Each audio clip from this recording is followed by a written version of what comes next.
आप सभी का स्वागत है वहीं अपनी हिंदी के ऑनलाइन क्लासों में। कक्षा 12 विषय हिंदी साहित्य, अध्याय संख्या आज है 4, प्रेम पीर वर्णन, जिसके कवि हैं घनानंद। ठीक है, यहां पहले पद में सवैया दिया हुआ है। क्या दिया हुआ है? सवैया। अब सवैया क्या होता है, पहले इसकी पहचान करना मैं आपको बता देता हूं। ठीक है, उसके बाद में आगे चलेंगे। देखिए, सवैया होता है उसमें 22 से लेकर 26 तक इसमें क्या होते हैं, वर्ण होते हैं, तब जाके वो बनता है सवैया छंद। ठीक है, यह है वर्णिक छंद है, न कि मात्रिक छंद है। ठीक है भाई, अब देखिए गिन लीजिए 22 है कि नहीं। 1 2 3 4 5 6 7 8 9 10 11 12 13 14 15 16 17 18 19 20 21 22 23 24, यानी 22 से लेकर 26 तक इसमें वर्ण होने चाहिए। सवैया के भी अलग अलग भेद हैं, जब हम छंद पढ़ेंगे तब उसमें बात करेंगे। इतने विस्तार से इसमें बात नहीं कर सकते, सिर्फ इतना समझ लीजिए कि 22 से लेकर 26 तक जहां वर्ण होते हैं वहां पर वर्णिक छंद होता है सवैया। ठीक है, अब बात करते हैं दूसरे। इसमें संयोग श्रृंगार रस होता है, पता है सबको। श्रृंगार रस। ठीक है, इसके दो भेद होते हैं। कौन कौन सा है? संयोग और वियोग। ठीक है, जहां नायक नायिका मिलते हैं वहां संयोग होता है, जहां नायक नायिका बिछड़ जाते हैं वहां पर वियोग होता है। तो इसमें कौन सा रस रहेगा वो ध्यान से सुन लीजिएगा। अभी वियोग रस है। ठीक है, जो श्रृंगार रस का ही भेद है। ठीक है, श्रृंगार रस के दो भेद होते हैं, संयोग और वियोग। तो इस पद में पूरे में वियोग श्रृंगार रस है। ठीक है, ये पद है, ये कवि घनानंद का है। 4 लाइन है पहले पद में। पहले इसको पढ़ते हैं, फिर कठिन शब्दार्थ है वो देखेंगे, फिर व्याख्या और अर्थ पे विशेष। तो देखिए, भोर ते सांझ लोग कानन और निहारती, बावरी नेकू न हारती। सांझ ते भोर लो तारनी ताकिबो, तारनी सो इकटार नटारती। जो कहूं भाव तो दीठी परे, घन आनंद आंसुनी ओसर गाती। मोहन सोहन जोहन की, लागे रही आंखिन के उर आरती। ठीक है, अब इसके कठिन शब्द आप देखते हैं। भोर का अर्थ हो जाएगा यहां पर सुबह है। क्या हो जाएगा? सुबह। ते से लेकर सांझ शाम या संध्या, लो तक, कानन वन या जंगल, और तरफ। ठीक है, निहारती देखती, बावरी, बावरी का अर्थ हो जाएगा यहां पर पागल या मतवाली, मतवाली। नेकू, नेकू नहीं, हारती या कभी नहीं, कभी नहीं। हारती, हारती का मतलब दूसरा इसका अर्थ ले सकते हैं देखते रहना, न थकना, बिना थके, ऐसे ले लेना, बिना थके या थकती नहीं। ठीक है, सांझ वो हो जाएगा श्याम। ठीक है, ते से लेकर, भोर सुबह, लो वही तक, तारनी तारों, ताकिबो देखना, तारनी पुतलियां, आंखों की पुतलियां हैं। अब देखिए यहां पर ये तार नहीं आया और ये तार नहीं, दोनों समान शब्द है लेकिन दोनों का अर्थ अलग है, इसलिए कौन सा अलंकार बन जाएगा? यमक अलंकार बन जाएगा। सो वह, इकटार अपलक, न नहीं, टारती। अब टारती का मतलब टालती नहीं, टालती नहीं। ठीक है, जो कहूं यदि कभी भाव तो मन को अच्छा लगने वाला दीटी परे दिखाई देने पर घनानंद कवि, और दूसरा ले सकते हैं प्रसन्नता या खुशी, आंसुनी आंसुओं, ओसर अवसर, गारती गवा देती है या चूक जाती है, ठीक है। मोहन, मोहन का अर्थ हो जाएगा यहां पर श्री कृष्ण, ठीक है। सोहन, सोहन सुंदर, ठीक है। जोहन देखना, की लगिए रही, देखने की लगती रहती है। आखिन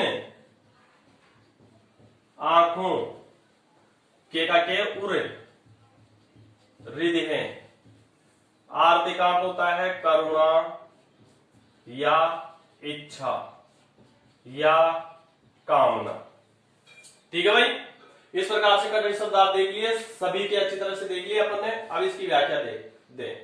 प्रस्तुत पद में कवि घनानंद अपने हृदय रूपी विरहिणी नायिका को संबोधित करते हुए कहते हैं, कौन सी? हृदय रूपी विरहिणी नायिका, ठीक है ना, उसको संबोधित करते हुए कहते हैं कि यह विरहिणी नायिका, यह मतवाली नायिका, ऐसे लेना, विरहिणी नायिका, मतवाली नायिका सुबह से लेकर शाम तक यह जंगल की तरफ देखती रहती है। यह मतवाली विरहिणी नायिका है, यह नायिका सुबह से लेकर शाम तक यह जंगल की तरफ देखती ही रहती है। नेकुन हारती, लगातार देखते रहने के कारण भी यह थकती नहीं है, यह परेशान नहीं होती है। सांझते भोर लो, आगे फिर कवि कहता है कि शाम से लेकर सुबह तक तारिणी ताकी हो, आसमान में यह तारों को क्या करती रहती है? देखती रहती है। तारिणी सो इकटार ने तारती, और अपनी आंखों की जो पुतलियां हैं उन आंखों की पुतलियों को यह बिना पलक झपकाए हुए उन तारों को देखने का अवसर है, यह नहीं टालती है। यानी अपने पलकों को बिना झपकाए यह क्या करती है? अपलक आसमान में टिमटिमाने वाले जो तारे हैं उन तारों को यह क्या करती रहती है? देखती रहती है। उस अवसर को वह चूकना नहीं चाहती, उसे भुलाना नहीं चाहती। जो कहूं, अगर यदि कभी इस विरहिणी नायिका को अपने मन भावन, मन को अच्छे लगने वाले कहीं पर इसको दिखाई दे जाते हैं, जिसकी इसको तलाश है वह अगर उसको दिखाई दे जाते हैं तो घन आनंद, तो अति प्रसन्नता और खुशी के कारण आंसुनी ओसर गारती, तो यह क्या करती है? उस मन भावन के दिख जाने पर, उसके सामने आ जाने पर यह आंसुओं को क्या करने लग जाती है? गिराने लग जाती है। यानी आंखों से इसके आंसू गिरने लग जाते हैं, रोने लग जाती है। अवसर गाती, और वह अवसर मन भावन को देखने का यह इन आंसुओं के रोने में ही क्या कर देती है? गवा देती है।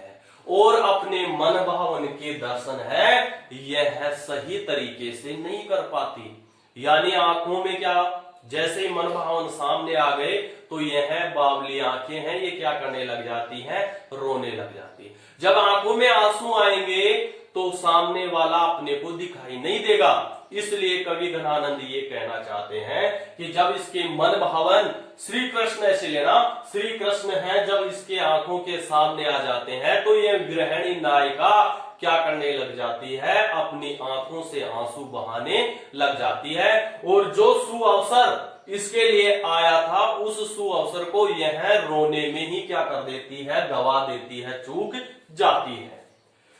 मोहन सोहन, मोहन सोहन जोहन की आगे कवि घनानंद कहते हैं कि श्री कृष्ण, भगवान श्री कृष्ण के सुंदर रूप को यह देखने की इच्छा अपने मन में हमेशा लिए हुए रहती है। यानी भगवान श्री कृष्ण यह इसके प्रियतम रूप है, उस प्रियतम रूप को देखने की लालसा इस विरहिणी नायिका के आंखों में हमेशा बनी रहती है। और अपने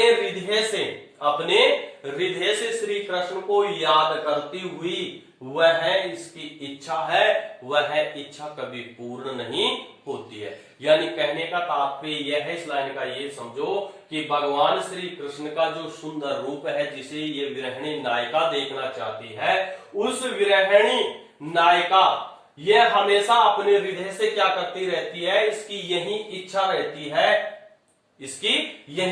रहती है कि भगवान श्री कृष्ण का जो रूप है वह मेरी आंखों के सामने आए और मैं उनके दर्शन कर सकूं। लेकिन इस विरहिणी नायिका की यह इच्छा है, यह कभी पूर्ण नहीं होती है। क्यों नहीं होती? क्योंकि यह क्या करती है, जब इसको अवसर मिलता है देखने का तो यह उसे रोने में यह व्यतीत कर देती है। इसलिए यह अपने मन भावन श्री कृष्ण क्या जो प्रियतम रूप है उसका रूप का यह दर्शन नहीं कर पाती है, और दर्शन करने की लालसा इसके मन में हमेशा ही बनी रहती है। वह इच्छा है, वह कभी पूर्ण नहीं होती है। ठीक है, इस प्रकार से इस पद को हमने पढ़ लिया। अब इसका विशेष है वो यहां पर देख लेते हैं क्या है। भाषा यहां पर कौन सी हो जाएगी? ब्रज भाषा हो जाएगी। कौन सी हो जाएगी? ब्रज भाषा। ठीक है, तत्सम तद्भव शब्द हो जाएंगे, तत्सम तद्भव शब्द हो जाएंगे। ठीक है भाई। अनुप्रास अलंकार, अनुप्रास अलंकार। दूसरा बता दिया यमक अलंकार, यमक अलंकार। पांचवा वियोग श्रृंगार रस, वियोग श्रृंगार रस। ठीक है, और छठा है मुहावरों का प्रयोग, मुहावरों का प्रयोग। ठीक है, तारों को देखना। ठीक है, ये क्या है? मुहावरा है। एक तार न टारती, ये भी क्या है? मुहावरा है। तो इसलिए कवि घनानंद ने यहां मुहावरों का भी प्रयोग किया है। ठीक है, इस प्रकार से पहला पद अपना पूर्ण होता है। ठीक है, इस कवि का जो कवि परिचय है भाई वह है आपको डिस्क्रिप्शन बॉक्स में मिल जाएगा, और वहीं पर आपको कक्षा 11, कक्षा 12 अनिवार्य हिंदी और हिंदी साहित्य के सभी के वीडियो का जो लिंक है वो आपको वहां पर मिल जाएगा। तो वहां जाकर आप संपूर्ण वीडियो देख सकते हैं। वीडियो देखने के बाद लाइक बटन को जरूर प्रेस करें, और चैनल पर नए हैं आप तो चैनल को सब्सक्राइब कर लीजिए, बेल आइकन को आप प्रेस कर दीजिए, और अंत में मुझे कमेंट करके जरूर बताइए कि आपको यह वीडियो कैसा लगा। तो आज के लिए बस इतना ही। सभी विद्यार्थियों को धन्यवाद।